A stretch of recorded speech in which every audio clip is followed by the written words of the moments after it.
puji nama Tuhan, kita boleh berada di tempat ini untuk kita boleh merayakan kebangkitan Tuhan Yesus Kristus yang sudah baik dalam kehidupan kita karena Dia rela mati, dan saat ini Tuhan mengenapi janjinya untuk Dia bangkit agar kita boleh menikmati kehidupan yang kekal.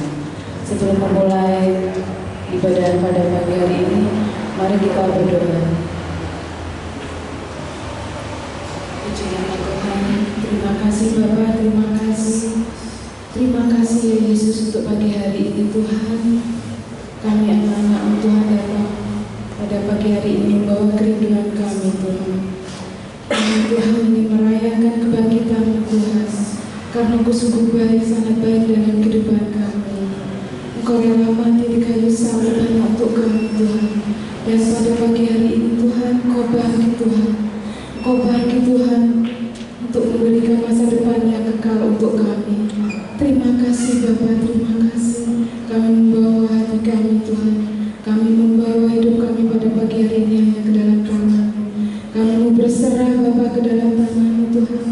Biarlah Engkau sendiri yang akan melingkupi kami, Engkau sendiri akan mengurapi kami, dan Engkau sendiri akan memenuhi kami Bapa dengan Roh-Mu sendiri.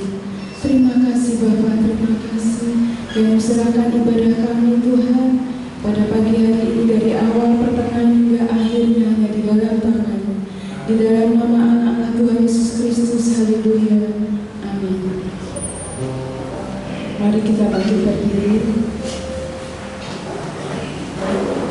Kita akan baca ayat hafalan yang terdapat pada 1 Petrus 3 ayat 21. Pada hitungan 3, mari kita baca bersama-sama. 1, 2, 3. Juga kamu sekarang diselamatkan oleh biasanya, yaitu baptisan. Maksudnya bukan untuk membersihkan kenajatan jasmani, melainkan untuk memohonkan hati nurani yang baik kepada Allah oleh kebangkitan Yesus Kristus. Amin. Silakan duduk Bapak. Puji nama Tuhan, kita mentinggikan nama Yesus. Kita bersyukur kepada Tuhan.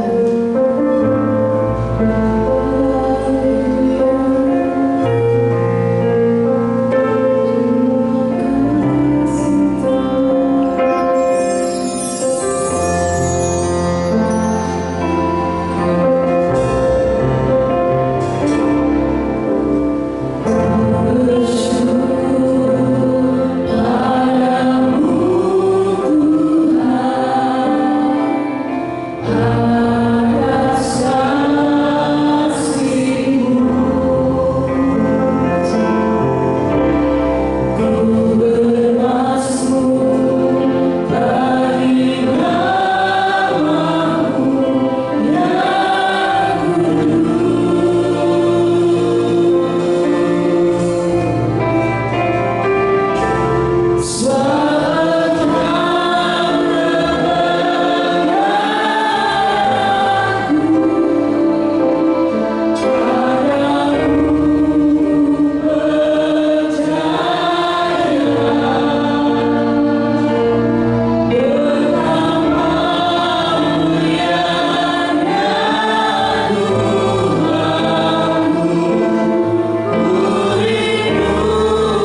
nama Tuhan, puji nama Tuhan.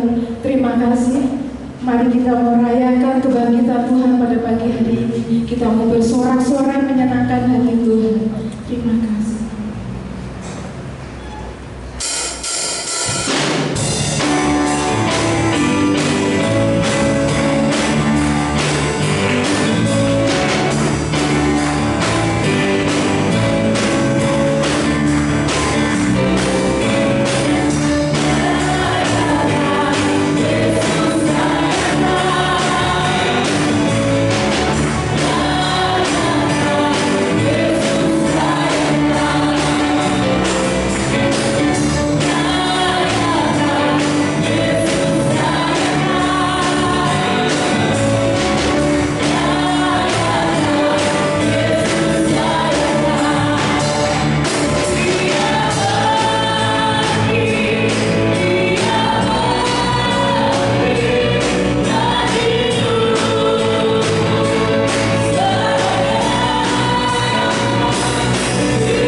Musuh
Puji nama Tuhan, kita boleh bersorak-sorai, kita boleh bersuka cita merayakan kebangkitan Tuhan.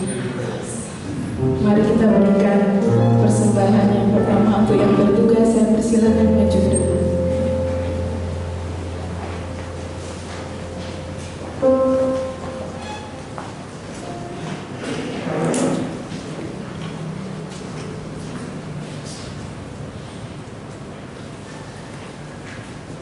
Terima kasih Tuhan Yesus buat pagi hari ini, akan kasih sayang-Mu yang Kau berikan buat kami Tuhan. Tangan kami terangkat Tuhan untuk kami berikan korban persembahan bagi-Mu Yesus. Kami bersyukur selalu akan keadaan dan kondisi sekarang ini Tuhan. Dan kami mau berikan yang terbaik bagi Engkau Tuhan, korban persembahan kami. Biarlah tangan kami yang terangkat ini Tuhan, Kau mau berkahi, Kau mau berkati Tuhan. Dan kiranya Yesus, kami mau berikan dengan sukacita. Kami mau mulai persembahan pada pagi hari ini dengan rasa syukur kami. Haleluya. Amin. Yesus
Banyak akan memberikan firman Tuhan kami persilakan. Haleluya, haleluya. Terima kasih buat pagi hari ini Bapa kami di surga. Kami merayakan kebangkitan Yesus yang 2000 tahun lalu menggemparkan dunia ini. Banyak prajurit Roma lari ketakutan, imam-imam besar ketakutan, tetapi Kristus datang kepada dunia ini, memberikan kelepasan, memberikan kemenangan yang besar. Sebab Kristus mengalahkan maut, musuh yang terakhir. Dengan kebangkitanmu, dengan kebangkitan Kristus, maut sudah dikalahkan. Sehingga hidup kami adalah hidup di dalam kebangkitan Kristus. Maut tidak menguasai umat yang percaya kepada Tuhan, tetapi kami diberikan kemenangan. Terima kasih Tuhan. Terima kasih pagi ini firman-Mu meteraikan supaya kami alami kuasa kebangkitan Kristus Yesus dalam perjalanan hidup kami yang berharga, yang penting dan yang berarti walaupun singkat kami di bumi ini Tuhan. Terima kasih Tuhan Yesus, terima kasih. Kami bersyukur biar Roh Allah terus bekerja, Roh Kudus terus menyala-nyala di dalam hidup kami, yang akan pimpin dan bawa kami bersaksi di tengah dunia ini dan hidup penuh dengan kemenangan di dalam dunia ini. Terima kasih Tuhan. Kami dengar yang terbaik dari sabda-Mu pagi hari ini di dalam nama Tuhan Yesus Kristus. Haleluya. Amin. Puji Tuhan. Silakan duduk. Haleluya. Shalom. Selamat pagi, selamat bertemu kembali dalam Yesus Kristus. Pagi ini, seperti kitab suci katakan, bahwa kebangkitan Kristus adalah kemenangan bagi orang yang percaya kepada Dia. Itu sebabnya saudara, kita 100 tahun GPDI kemarin di hari Selasa dirayakan di Bali. Padahal Bali waktu itu zona merah saudara. Sebab mereka yang datang ke sana di swab, di bandara di swab, di hotel di swab, di tempat perayaan pun di swab. Karena menteri gubernur datang, jadi mereka di swab dengan ketat. Nah, bukan masalah itu juga, tapi kebangkitan Kristus membuat di tengah epidemi ini kita pun tetap mengalami kemenangan yang daripada Kristus Yesus. Puji Tuhan saudara. Mari bersama-sama saudara, dari tempat ini kita mau ucapkan Pekik Pantekosta saudara. Pramuka aja punya tepuk pramuka. Pantekosta punya slogan, yaitu haleluya 3 kali. Kita akan sama-sama, kita bagi berdiri bersama-sama saudara. Kita berkikan Pekik Pantekosta haleluya 3 kali. 2, 3. Haleluya, haleluya, haleluya. Beri kemuliaan bagi Kristus. Silakan duduk saudara. Mari kita akan buka Alkitab kita. Di dalam Alkitab ada 3 rasul penting, bukan yang lain tidak penting, tetapi 3 ini mendominasi untuk apa? Memberitakan kemenangan lewat kebangkitan Yesus Kristus. Pagi ini saya akan bawakan dari Rasul Petrus. Nah, sore nanti saya akan bawakan dari Rasul Paulus. Kita akan buka di dalam kitab 1 Petrus pasal yang ke-1. 1 Petrus pasal yang ke-1.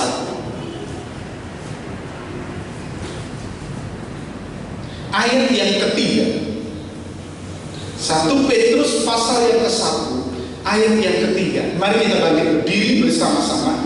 Kita akan bacakan satu ayat ini dalam hitungan yang ketiga. 1, 2, 3. Terpujilah Allah dan Bapa Tuhan kita Yesus Kristus, yang karena rahmat-Nya yang besar telah melahirkan kita kembali oleh kebangkitan Yesus Kristus dari antara orang mati kepada suatu hidup yang penuh pengharapan. Amin.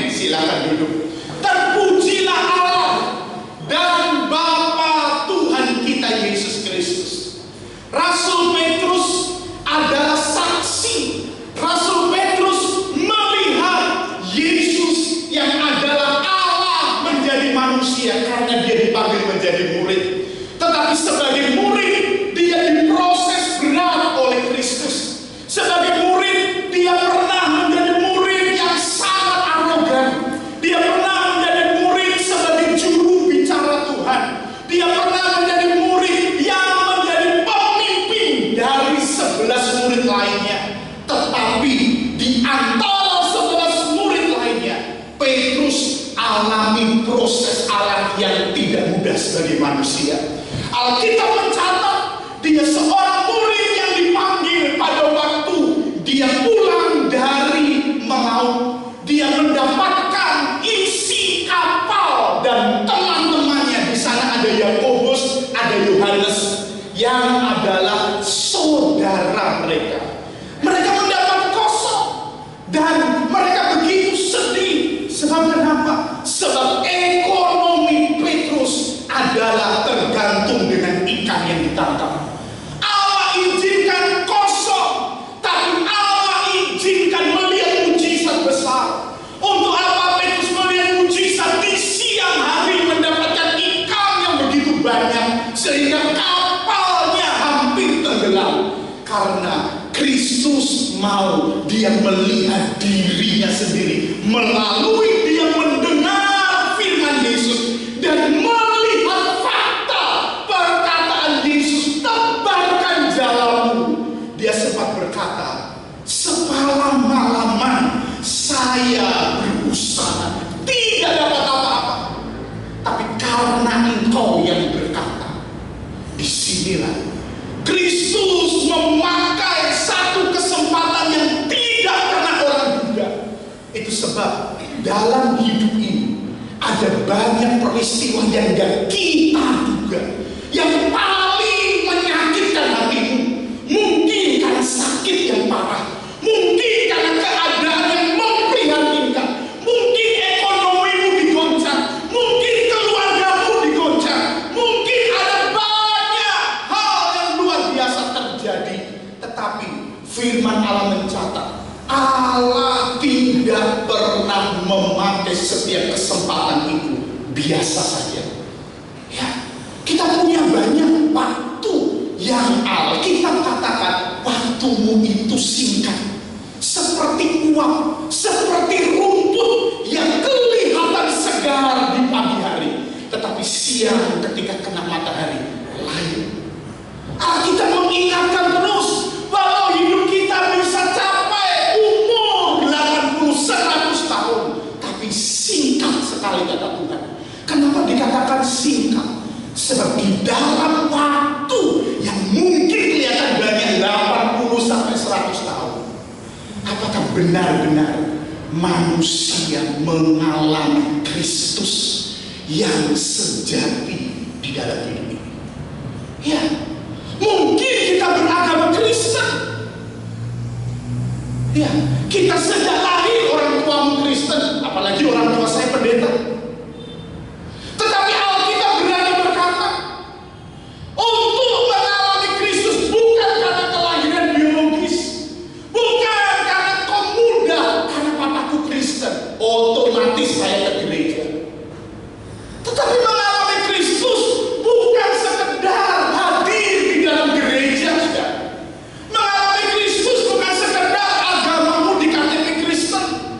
Mengalami Kristus bukan sekedar hari raya penting ini engkau ikut. Tapi mengalami Kristus adalah bagaimana Kristus Yesus ini, saudara, termanifestasi di dalam setiap hidup kita yang terlihat jelas lewat apa? Pemikiran, perkataan, sikap, bahkan bagaimana respon-respon yang tidak terduga yang kita mungkin tampilkan di dalam hidup ini. Ada begitu banyak respon. Petrus pada waktu dia gagal karena karena engkau yang menyuruhnya. Aku lakukan juga. Dan dia menari berton. Sebab berapa?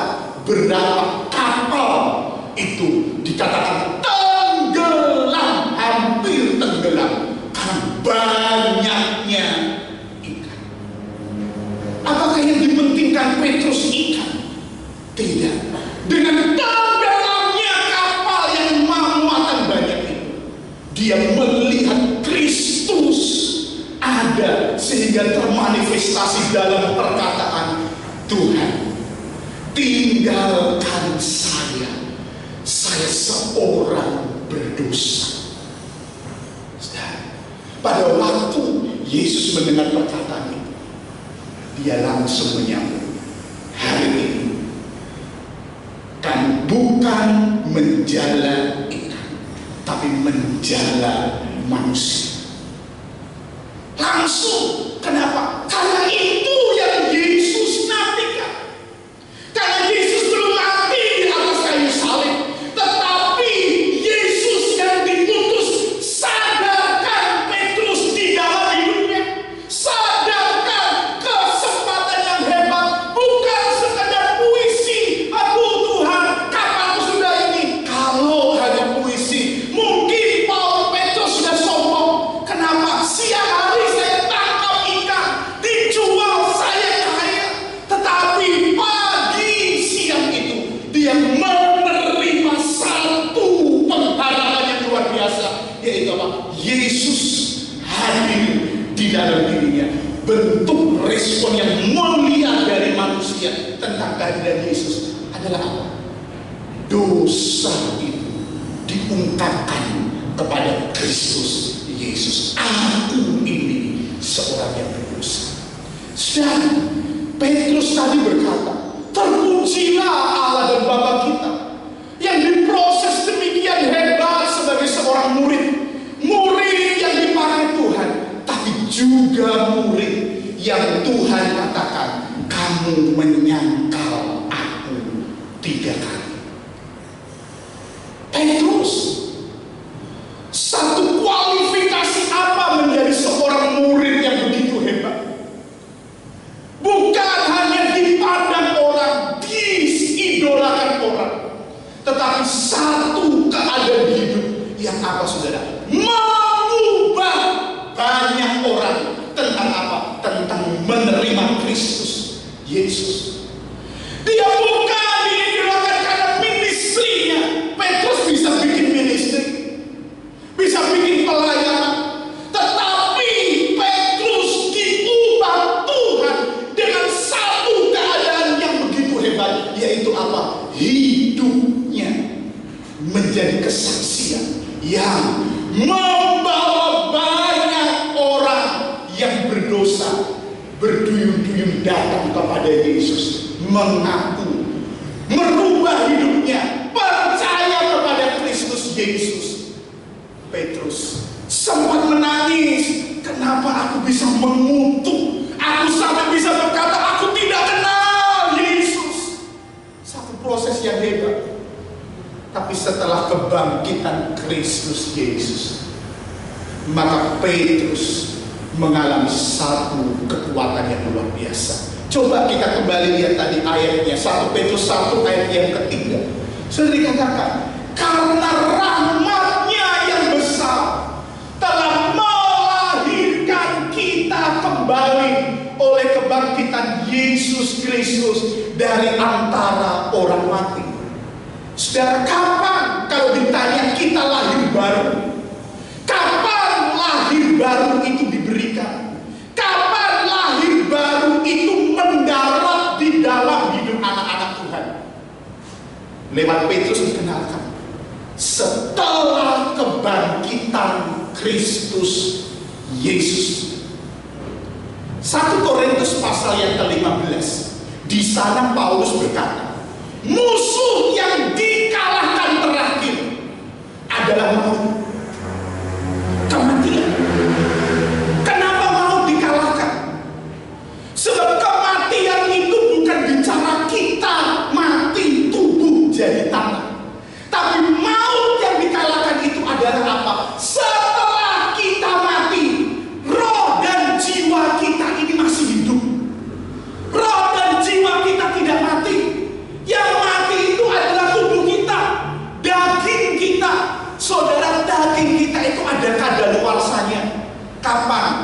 waktu mati mumi di Mesir itu, saudara, kelihatan cuma kulitnya, tapi dalamnya sudah habis. Ya, cuma mempertahankan luarnya. Ya, saudara pergi, nggak usah pergi, saudara, lihat di HP saudara, ya kan, sudah bisa lihat mumi.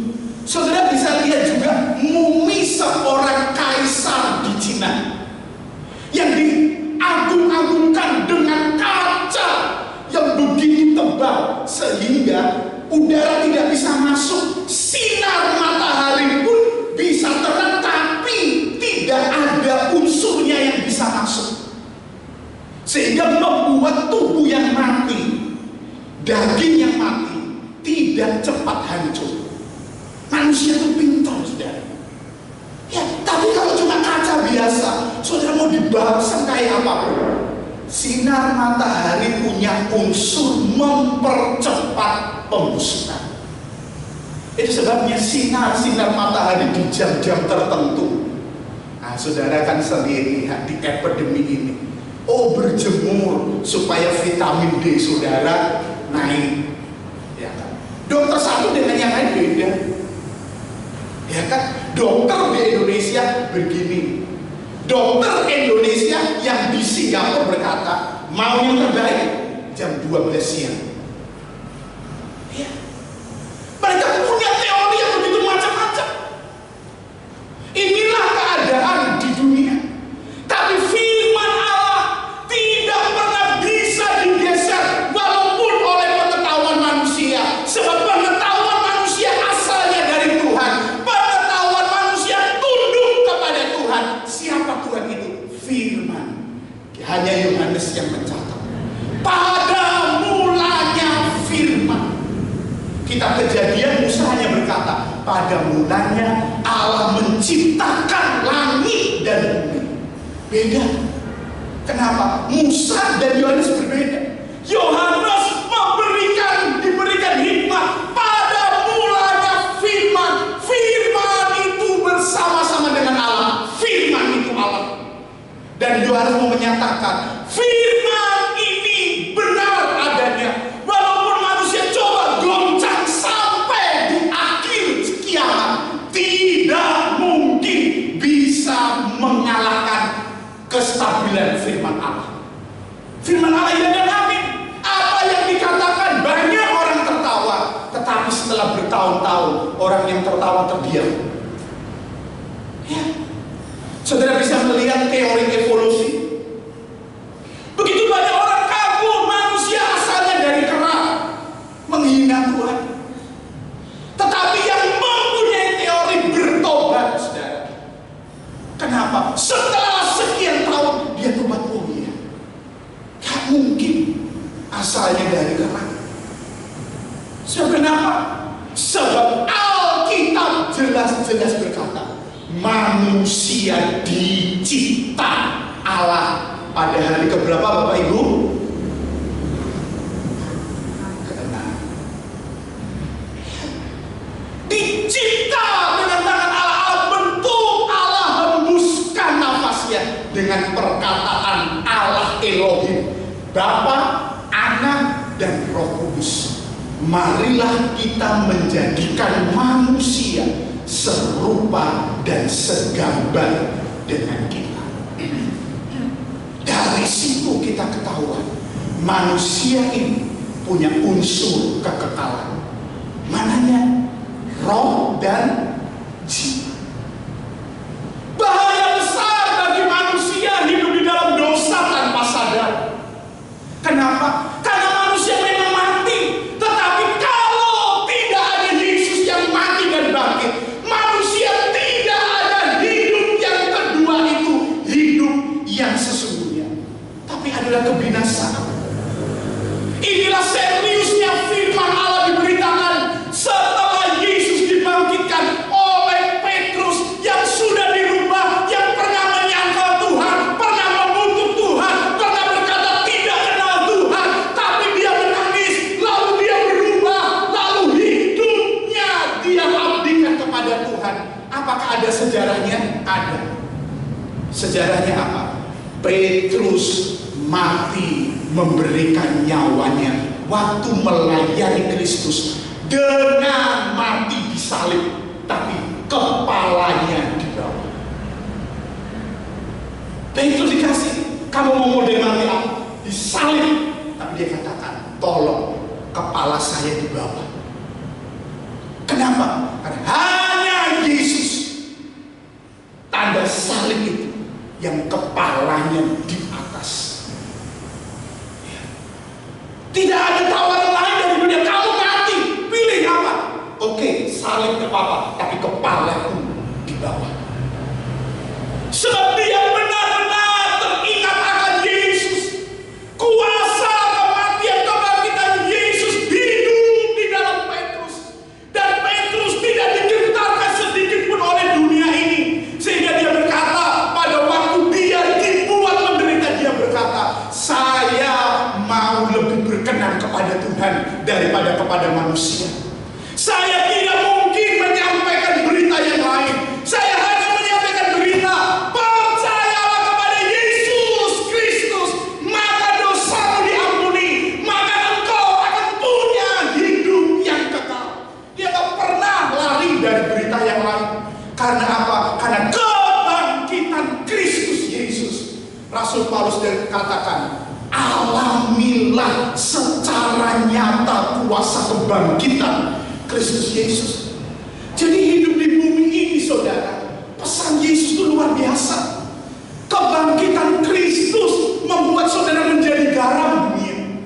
Tanpa kebangkitan Kristus, saudara tidak bisa jadi garam. Hanya kebangkitan Yesus membuat saudara jadi orang Kristen punya rasa kekal, punya rasa Yesus, punya karakter Yesus yang di dalam hidup ini diuji, ditawarin apa saja. Nih, tak tawarin, mau tinggalkan Yesus? Enggak, saya pilih Yesus. Nih, naik pangkat, tinggalkan Yesus? Enggak, saya enggak naik pangkat, enggak apa-apa. Saya pilih Yesus. Nih, tak kasih orang kaya, tak kasih orang cantik, tak kasih orang ganteng, tak kasih kekayaan dunia. Tinggalkan Yesus, orang yang menjadi garam dunia, punya kuasa kebangkitan Tuhan.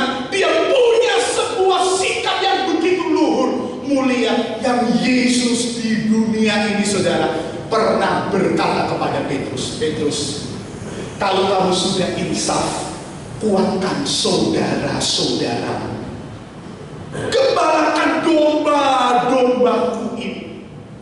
Kenapa Yesus berkata? Karena Yesus tahu dia melewati proses yang berat jadi orang Kristen. Pernah menyangkal, pernah mengutuk, pernah berkata-kata yang tidak. Tapi Yesus handle Petrus ini dengan luar biasa. Itu sebabnya, saudara, Petrus, Paulus hampir bersamaan matinya, kecuali Rasul Yohanes. Rasul Yohanes masih hidup setelah 22 tahun kematian Rasul Petrus. Sekitar 20 tahun setelah kematian Rasul Paulus. Kenapa? Yohanes mencatat Injil Yohanes setelah Rasul 2 yang hebat ini meninggal dunia. Allah kenapa suruh tulis terakhir? Ada hal yang penting yang dalam di Injil Yohanes, di surat Yohanes, di kitab Wahyu. Kenapa? Dicatat setelah 2 rasul ini meninggal. Itu sebab saudara melihat Rasul Yohanes menulis, nggak ada kelahiran Yesus, ya kan? Tidak ada juga tentang Yesus pulang ke surga, nggak dicatat. Kenapa? Ada yang penting yang dititipkan sebagai hidup orang-orang Kristen yang hidup di akhir zaman. Saudara, kita lihat, saudara, di dalam Injil Yohanes pasal yang ke-10, Yohanes mencatat begini.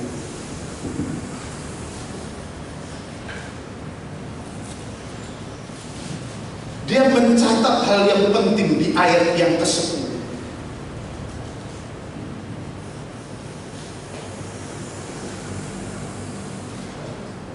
Mari kita baca sama-sama. Yohanes 10 ayat yang ke-10. 2 mulai.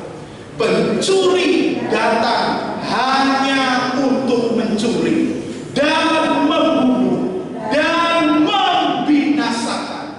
Aku datang supaya mereka mempunyainya hidup dan mempunyainya dalam segala kelimpahan. Aku datang supaya apa? Supaya engkau mempunyai hidup dan mempunyai dalam segala kelimpahan. Yohanes mencatat terakhir. Orang banyak definisikan kelimpahan ini kelimpahan materi, saudara. Tapi salah, bukan itu. Walaupun kita senang kita dilimpah materi, sebab Yesus Kristus pernah berkata, walau banyak hartamu, hidupmu tidak tergantung pada itu. Ya. Dari ayat itu kita bisa lihat apa tujuan Yesus datang. Yesus datang supaya manusia yang berdosa menerima Yesus. Dia punya hidup. Hidup yang bagaimana? Hidup yang diberikan kepada dunia ini. Hidup di tengah dunia kasih banyak tawaran. Dunia kasih banyak iming-iming. Dunia mulai curi-curi apa yang Allah mau kasih. Tapi ini fakta. Sehingga dikatakan kamu mempunyai dalam segala kelimpahan.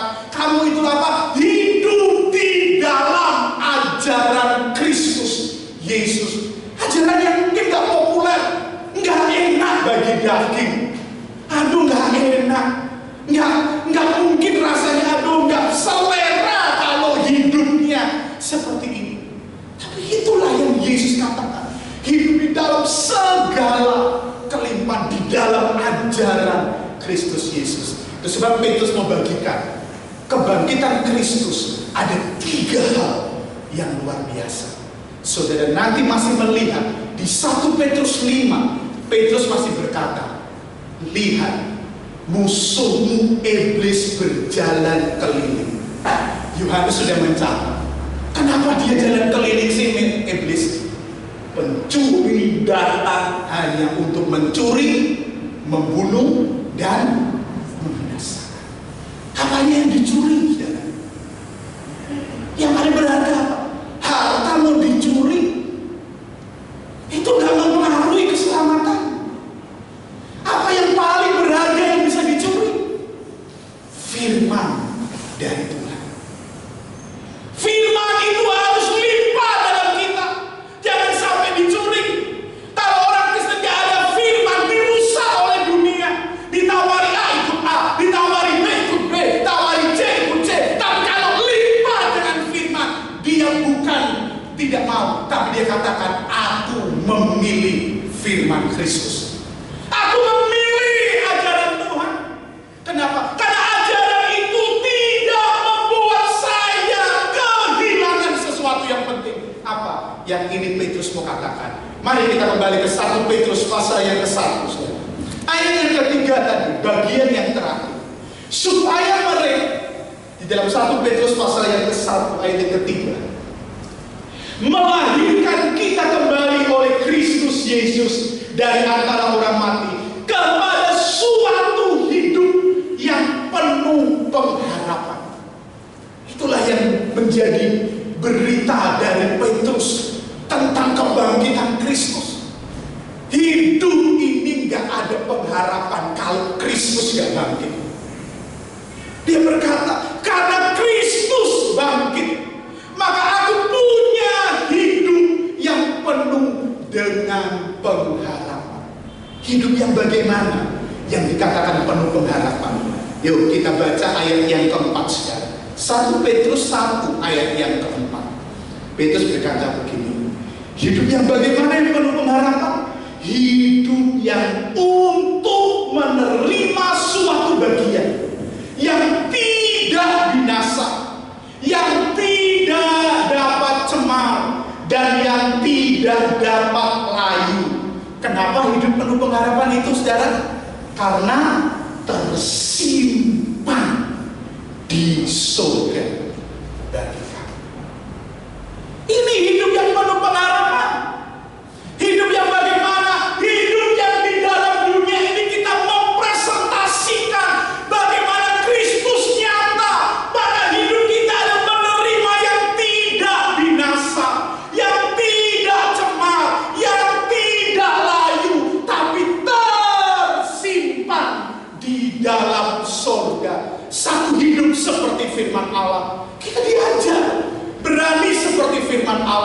Saudara diajak berbohong, tapi saudara sedang dirangsang untuk firman Allah itu tinggal tetap di dalam hidup kita. Oke, satu kali menerima, enak kok bohong itu kok.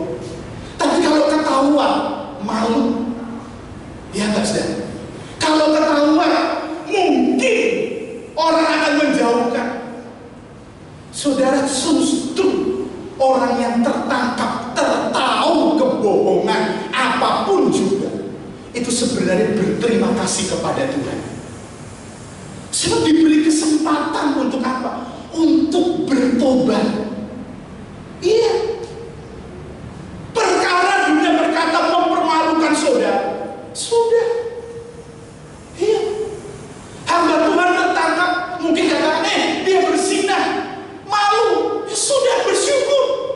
Dia masih manusia juga, tapi dia dikasihi Tuhan. Kenapa? Karena tertangkap. Dan dia berkata, saya minta maaf.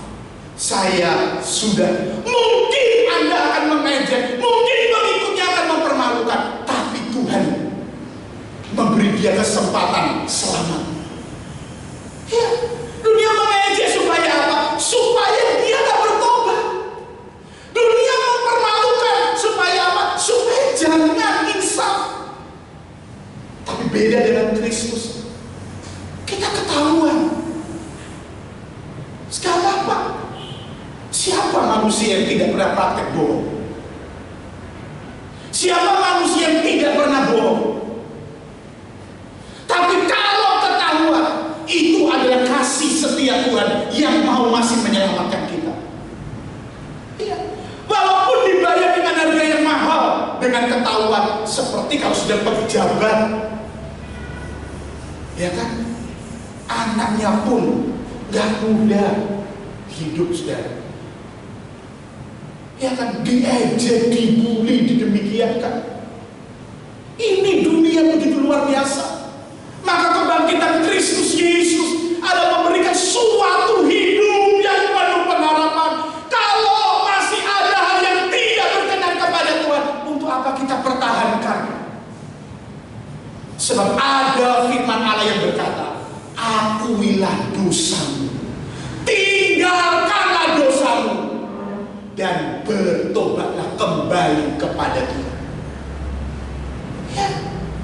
Mungkin saudara gengsi, mungkin saudara punya perasaan-perasaan yang tidak terduga yang di dalam, merasa minder. Tapi justru firman Allah mengasihi saudara.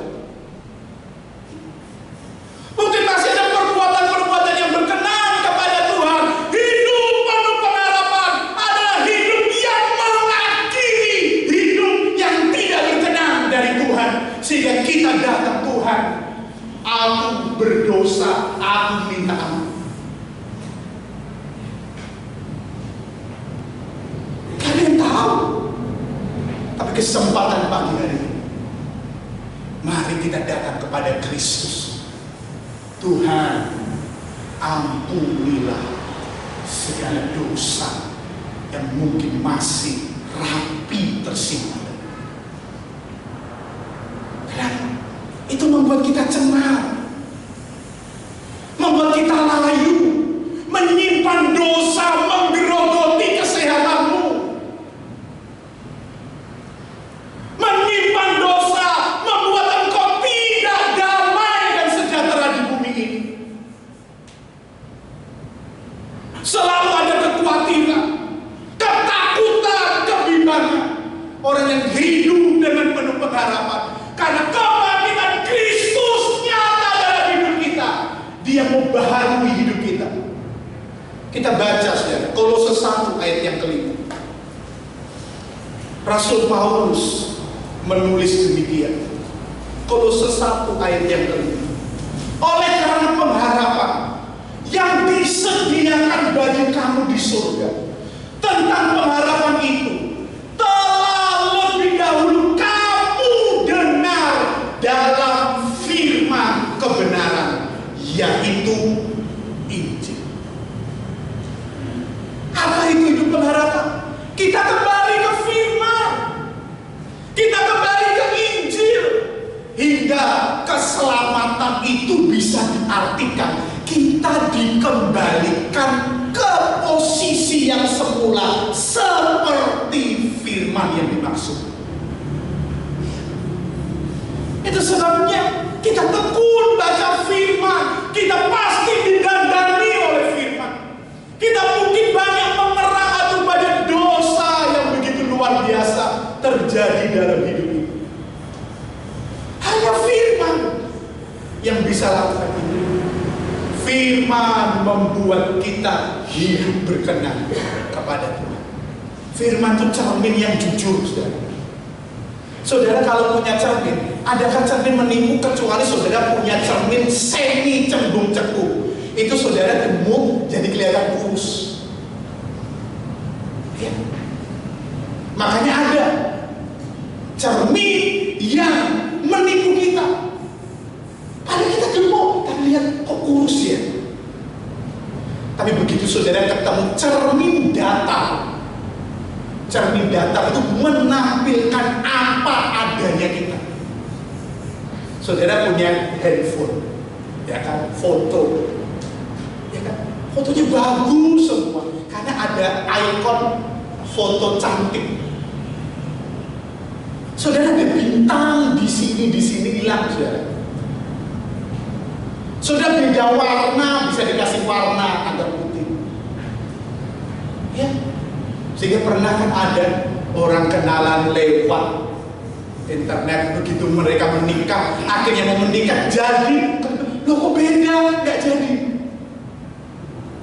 Kenapa? Karena mereka rekayasa semua, yang tidak baik didadari semua. Tapi itu hanya firman yang bisa. Firman menampilkan kita apa adanya. Kalau dosa ya dosa. Kalau kita jahat, dia tetap jahat. Kita ngomong munafik, tetap katakan kamu munafik. Firman akan tampilkan kita apa adanya. Untuk apa? Karena firman memberi kesempatan kita berubah untuk hidup jadi berkenan sama Tuhan. Ayat yang ke-23, Kolose 1 ayat 23. Sebab ini kamu harus bertekun dalam iman, tetap teguh dan tidak tergoncang, dan jangan mau digeser dari pengharapan Injil. Hidup dalam pengharapan. Kenapa? Nggak mau digeser dari Injil. Karena Injil itulah sarana yang diberikan Tuhan kamu selamat. Tidak ada sarana lain yang diberikan. Pendeta bisa menyelamatkan, nggak bisa. Rasul bisa menyelamatkan, nggak bisa. Malaikat bisa, nggak bisa. Siapa yang bisa? Yesus. Yesus katakan apa? Aku kasih sarana Injil. Injil mendidik kamu supaya kamu selamat. Injil itu pengharapan supaya apa? Kamu tidak mau digeser oleh Injil. Artinya apa? Tetap Injil. Tidak ada yang lain.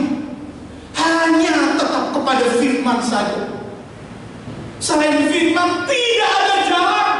Tetap kembali kepada firman.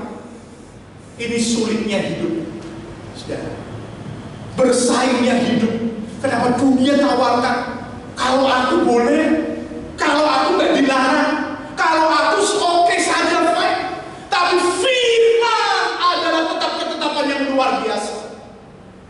Ya, orang yang berkata fine, oke, nggak bisa menyelamatkan. Tapi Injil tetap berkata apa adanya. Kenapa? Karena dia sarana menyelamatkan kita. Ya nggak bisa diganggu-gugat. Saudara mau tipet, saudara mau bakar Alkitab, tetap kuasanya tetap berkata demikian. Nggak pernah diganti-ganti. Sebab kita punya pengharapan. Kenapa? Injil yang membuat kita mantap ikut Tuhan. Dunia ini berubah terus. Tapi orang yang ikut Tuhan, Tuhan katakan, aku menyertai kamu sampai kepada segala zaman. Ya, pernyataan Tuhan hebat, saudara.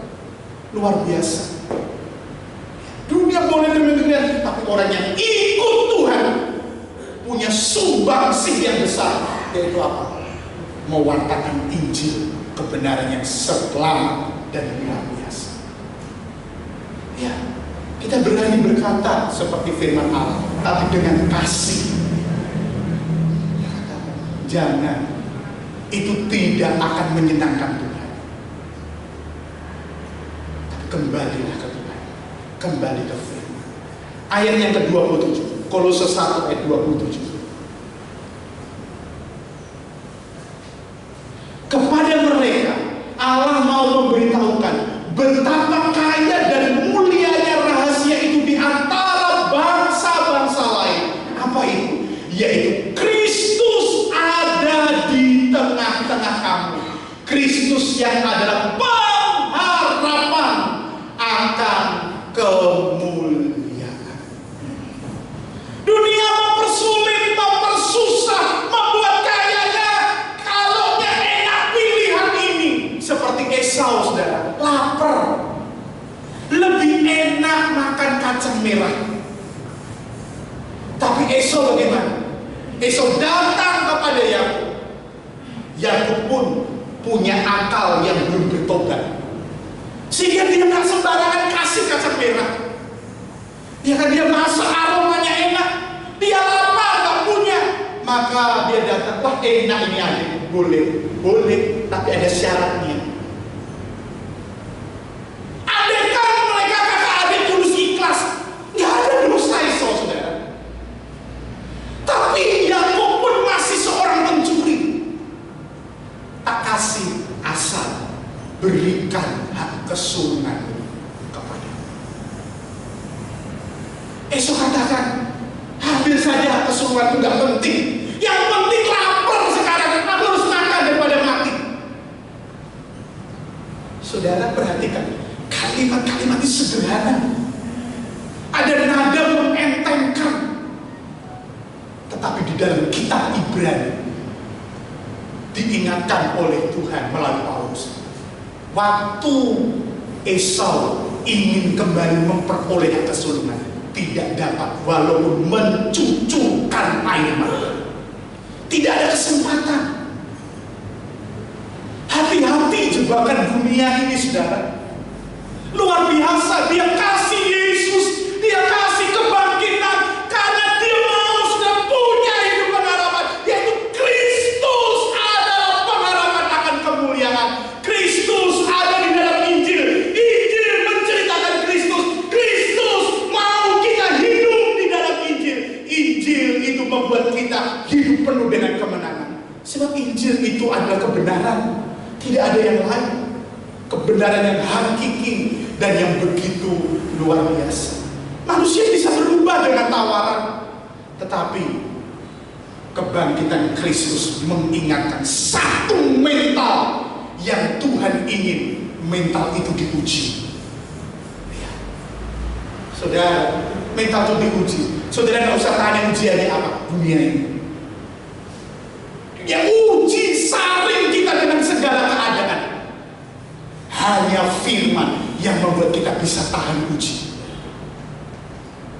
Tinggal di dalam firman membuat kita kuat tahan dalam uji. Apakah orang yang sudah dengar firman dan diuji? Semua. Ya. Tidak ada yang mental, yang namanya manusia akan diuji. Tetapi yang tahan uji akan memperoleh uji-ujian dari Tuhan. Yang tahan uji, kita dapat puji-pujian dari Kristus Yesus. Itu yang pertama. Lalu kita sambung ayat yang kelima, 1 Petrus 1 ayat yang kelima. Berkat yang kedua, kebangkitan Kristus Yesus. 1 Petrus pasal yang ke-1 ayat yang kelima, yaitu kamu yang dipelihara dalam kekuatan Allah karena imanmu, sementara kamu menantikan keselamatan yang telah tersedia untuk dinyatakan pada zaman akhir. Saudara percaya sudah diselamatkan, tetapi diselamatkan karena percaya. Saudara akan hidup membuktikan bahwa saudara diselamatkan lewat apa, saudara? Saudara harus beriman kepada Tuhan. Sarana apa yang diberikan Allah lewat kebangkitan? Setelah saudara diberikan kekuatan Allah. Apa kekuatan Allah? Imanmu. Iman itu kita punya kekuatan Allah. Kekuatan Allah itu apa? Yang akan memelihara kita sambil menantikan keselamatan yang sesungguhnya dinantikan di zaman akhir.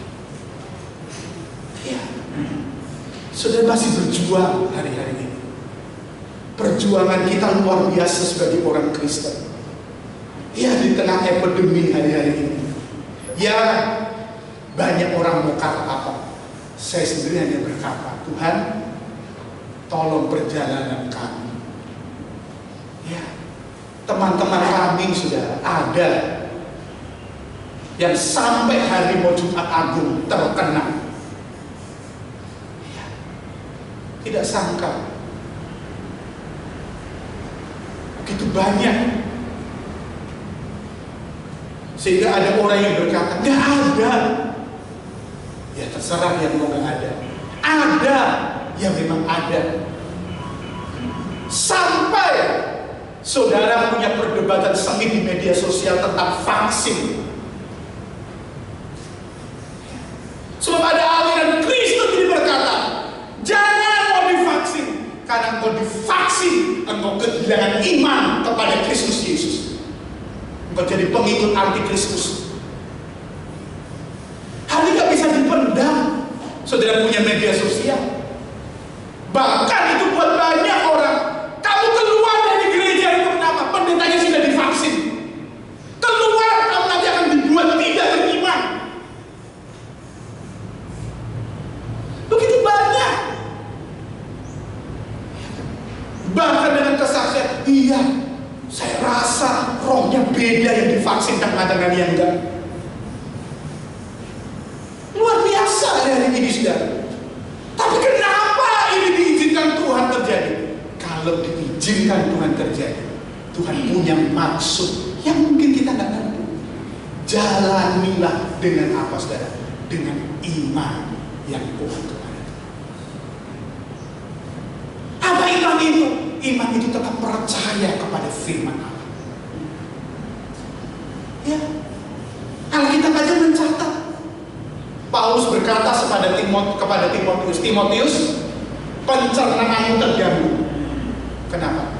Minumlah anggur supaya pencernaanmu jadi baik.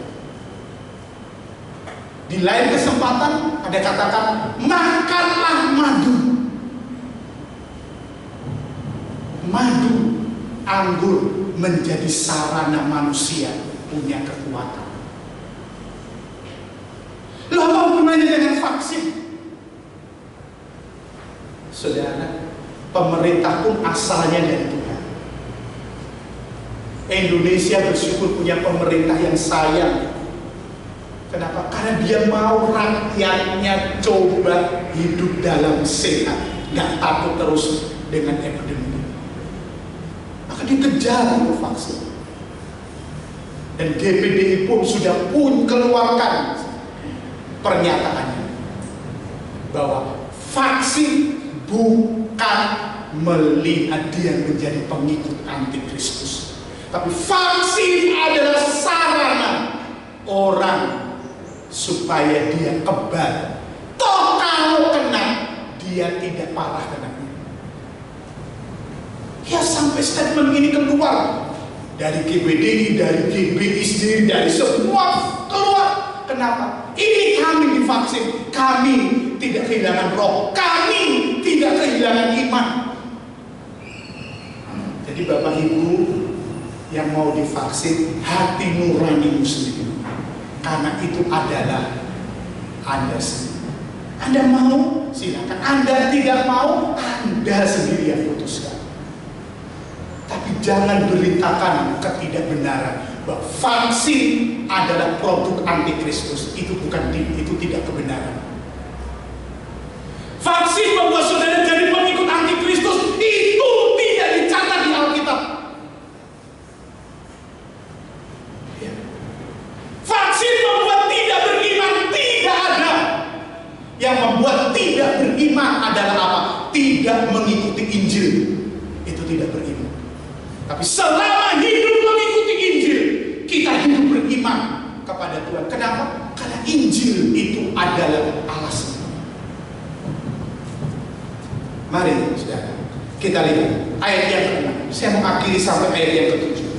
Kenapa kita perlu beriman dan dipelihara oleh Kristus Yesus? Ayat yang ke-6.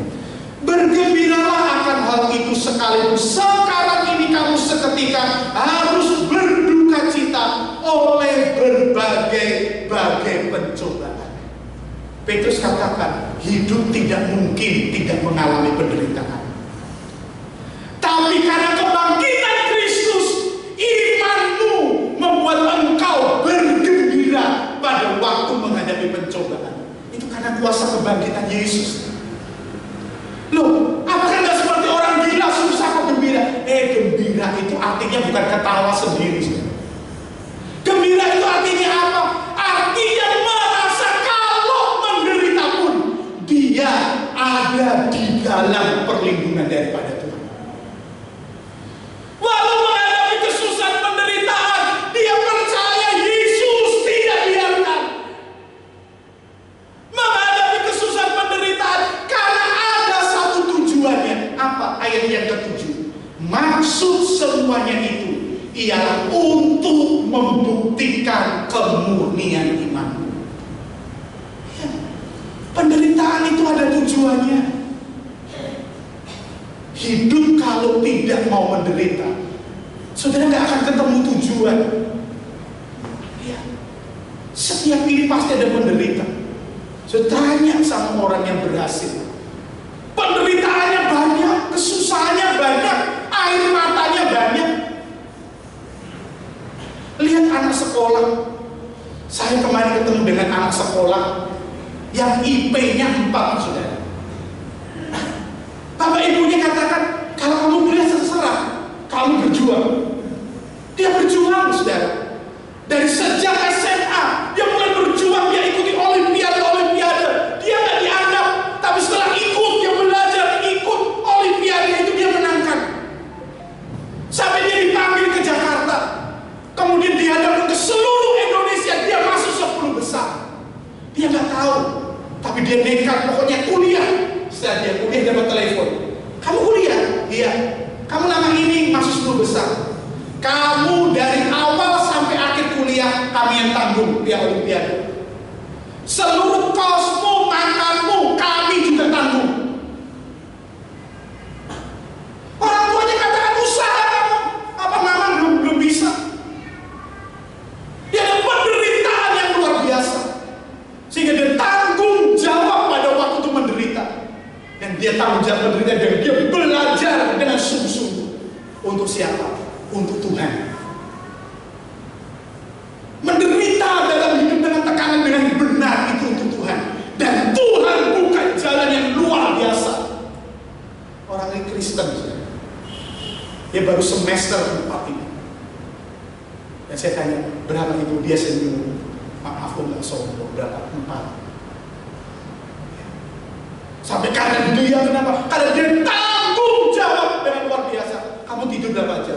Ya, saya harus kurangi waktu tidur. Ya, saya harus ikut jadi asisten. Kenapa lumayan? Dengan asisten saya bisa beli perlengkapan.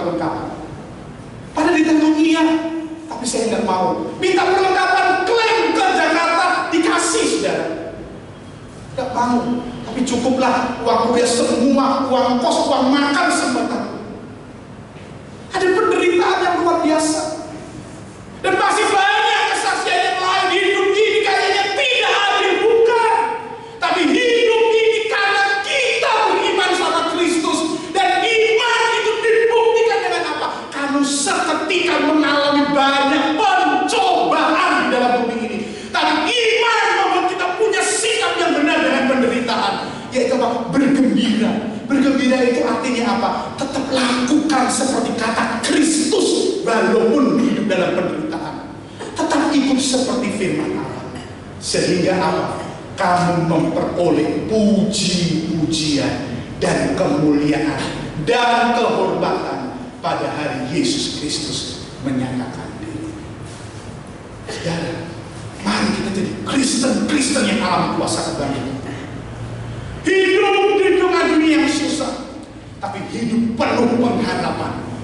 Kembali ke Injil, beriman kepada Injil, dan Injil membuat kita punya sikap yang benar. Injil membuat iman kita sikapnya benar. Injil membuat iman kita dibuktikan kemurnian imannya. Untuk apa? Hanya untuk puji-pujian segala hormat. Karena hidup asal dari Tuhan, ditebus Tuhan.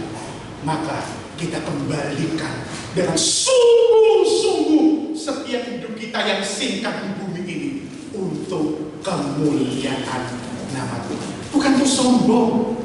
Kita berbuat berhasil, dibuat sukses karena hidup kita untuk kemuliaan Tuhan. Amin, saudara. Mari kita berjuang dengan luar biasa. Ada banyak hal yang terjadi. Jangan takut dalam hidup. Kita sama-sama punya Tuhan yang hidup, yang katakan, aku datang supaya kamu mempunyai hidup dan mempunyainya dalam segala kelimpahan. Limpah apanya? Hidupku penuh pengharapan. Imanku dimurnikan melewati hidup yang begitu luar biasa. Puji Tuhan. Kiranya kebangkitan Kristus hari ini, mari hiduplah dengan penuh pengharapan. Iman yang semakin dibuktikan kemurniannya, semakin memuliakan Kristus Yesus. Mari kita berdiri bersama-sama. Worship, singer, musik, saya maju ke depan.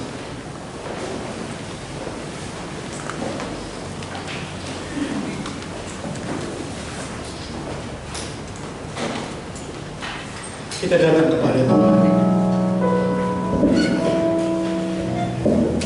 Dia jamah selama hidupku,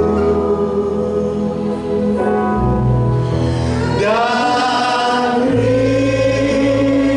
zaman di hatiku.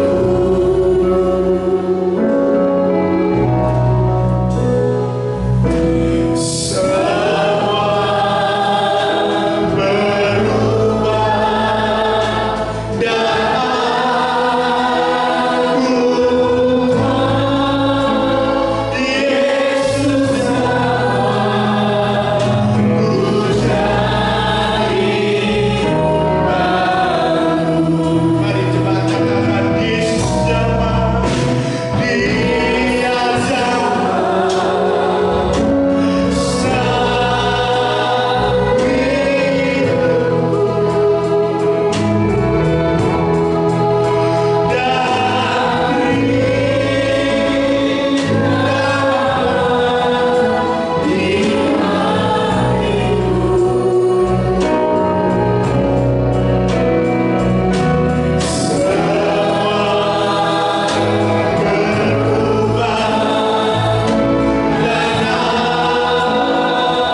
dimensi di mana Dia bahagia hidup kita.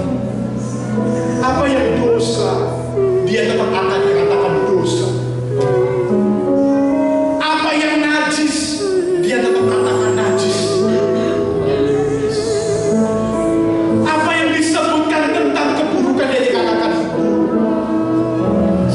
Kenapa? Karena Kristus mengasihi saudara. Itu sebabnya pagi hari ini mintalah kepada Kristus yang sudah mati dan bangkit buat kita. Dia sudah kasih firman, sarana untuk Dia tegur kita, didik kita, barui kita, perbaiki kita. Sebab Paulus pun berani berkata, ketika kamu mendengar firman-Nya, jangan keraskan hatimu yang pada yang berfirman. Relakan dirimu dididik oleh firman Allah, dibaharui oleh firman Allah. Karena itulah hidup yang sesungguhnya. Haleluya. Mari kita bersama-sama. Yesus jalan senang hidupku,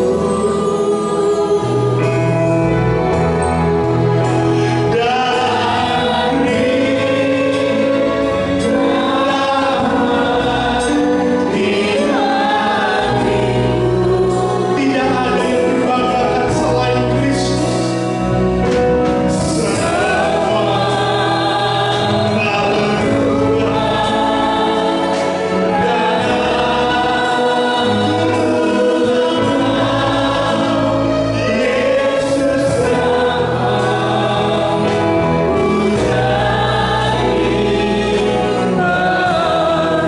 Semua telah berubah.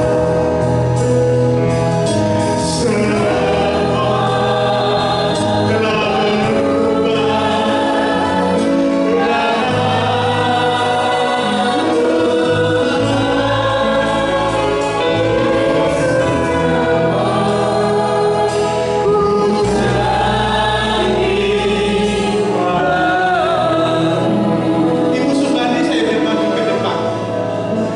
Yesus jalan, ku jadi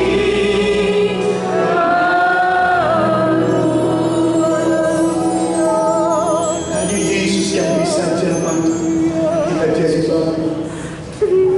Haleluya, haleluya, haleluya, haleluya.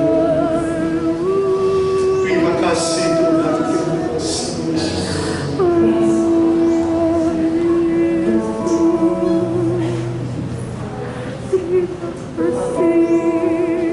Bapa dalam surga, dalam nama Tuhan Yesus Kristus, pada jam pagi hari ini Tuhan, kami bersyukur, kami berterima kasih. Jikalau Tuhan sudah mati dan bangkit kembali, ini semua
mengasihi Tuhan. Terima kasih Tuhan. Dengar doa kami Tuhan. Dalam nama Tuhan Yesus Kristus, Hamba sudah berdoa.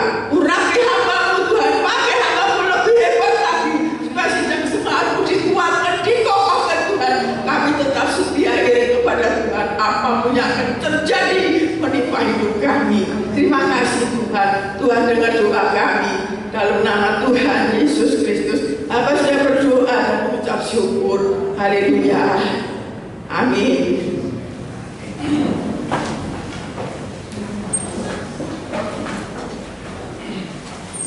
Puji nama Tuhan, kita boleh rasakan pengharapan hidup yang baru di dalam Tuhan, dan kita boleh rasakan kemenangan daripada Tuhan. Sebentar kita akan melakukan persembahan kedua. Untuk yang bertugas saya persilakan.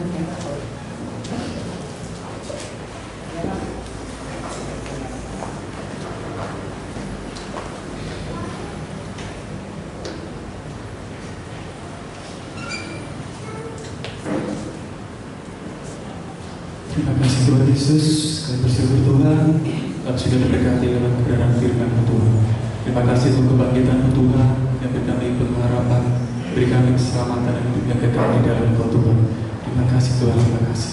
Kalau sebentar kami akan berikan persembahan kepada Tuhan, Kau berkati Tuhan, Kau yang suci dan kuduskan tangan kami nanti kami Tuhan, sehingga persembahan kami Tuhan bolehlah yang berkenan di hadapan Engkau Tuhan. Kami memberi persembahan Tuhan dengan sukacita, dengan ucapan syukur Tuhan. Terima kasih Tuhan, terima kasih. Kami memberi persembahan Tuhan, dan di dalam nama Tuhan kami Yesus Kristus kami sudah berdoa dan mengucap syukur. Haleluya. Amin.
Engkau sudah berikan kemenangan.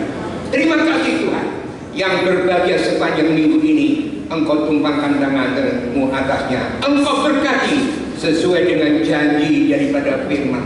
Janji-Mu ya dan amin, tidak pernah kembali dengan sia-sia. Pasti Engkau akan genapi kalau kami punya iman di dalam Kristus Yesus, di dalam kebenaran firman. Terima kasih Tuhan, terima kasih. Dan sekarang saudara-saudaraku yang saya kasih, marilah kita mau pulang ke rumah kita masing-masing dengan selamat. Bawalah, terimalah segala berkat, rahmat, damai dan sejahtera daripada Allah Bapa, kasih sayang dari Tuhan Yesus Kristus, serta pimpinan, tuntunan, urapan Roh Kudus senantiasa menyertai kita dalam sepanjang perjalanan hidup kita selama kita menumpang di dalam dunia ini. Di dalam berkat nama Tuhan Yesus Kristus, kita percaya kita sudah terima berkat, bahkan kemenangan dari Tuhan. Dan kita sambut berkat Allah dengan percaya. Kita sama katakan amin. Tuhan memberkati.